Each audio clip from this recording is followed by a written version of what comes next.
برادران اسلام، رمضان المبارک کے اس مقدس مہینے میں اللہ تعالی نے حضور صلی اللہ علیہ وسلم کی برکت سے اس امت پر عظیم انعامات عطا فرمائے۔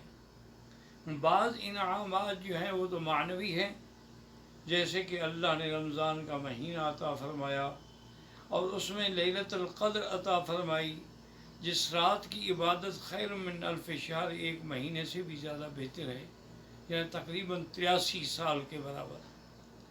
اور اسی طرح اللہ تبارک و تعالی نے صیام اور قیام رمضان کی نعمت عطا فرمائی۔ اللہ تبارک و تعالی نے افطار و سحر کی نعمت عطا فرمائی، اور صحیح حدیث مبارک میں ہے کہ للصائم فرحتان، فرحۃ عند الافطار و فرحۃ عند لقاء الرب، او کما قال النبی صلی اللہ علیہ وسلم۔ یہ تو معنوی نعمتیں تھیں، اور اللہ تعالیٰ نے ظاہری اور حصی نعمتیں بھی عطا فرمائیں کہ سب سے پہلا غزوہ بدر جو ہے وہ بھی رمضان المبارک میں ہے، اور سب سے پہلی فتح عظیم جو مسلمانوں کو حاصل ہوئی وہ بھی رمضان المبارک کے مہینے میں ہے، اور اسلام کے سب سے بڑے دشمن جس میں مارے گئے وہ بھی رمضان المبارک کا مہینہ ہے اور غزوہ بدر کا موقع ہے۔ تو یہ اتنی عظیم نعمتیں ہیں کہ جن کا شکر انسان ادا نہیں کر سکتا۔ اسی لیے اللہ نے اس آیت کے فوراً بعد کہا کہ لعلکم تشکرون، کہ تم میری نعمتوں میں غور کرو گے تو شکر کرو گے۔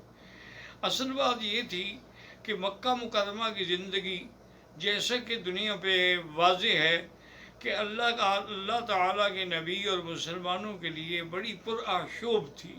ان کی زندگی انتہائی مصائب سے گھری ہوئی تھی، یعنی مسجد میں نماز نہیں پڑھنے دیتے تھے۔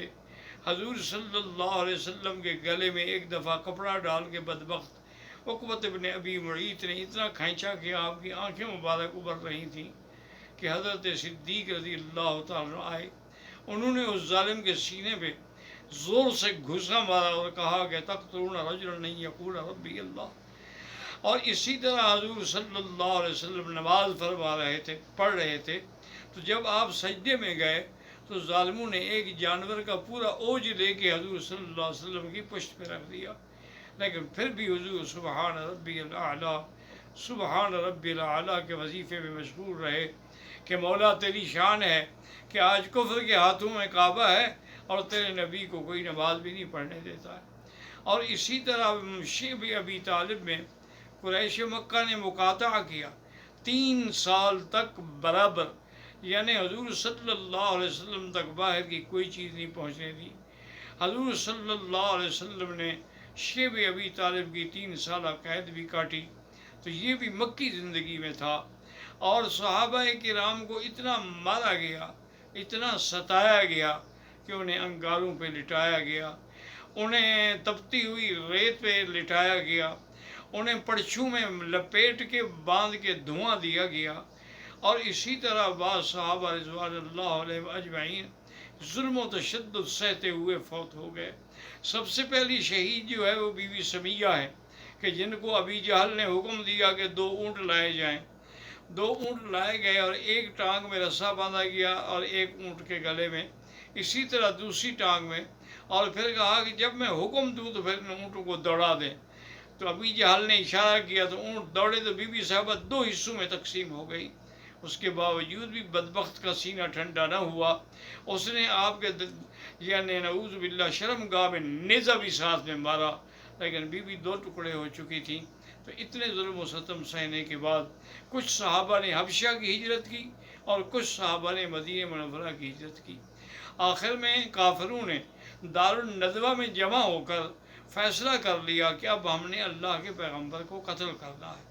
لیکن جب وہ یہ فیصلے کر رہے تھے، یمکرون و یمکر اللہ واللہ خیر الماکرین، اللہ نے فرمایا تم بھی تدبیریں کرتے ہو، لیکن اللہ کی تدبیر سب سے غالب ہے، اللہ کی تدبیر کا کوئی مقابلہ نہیں کر سکتا۔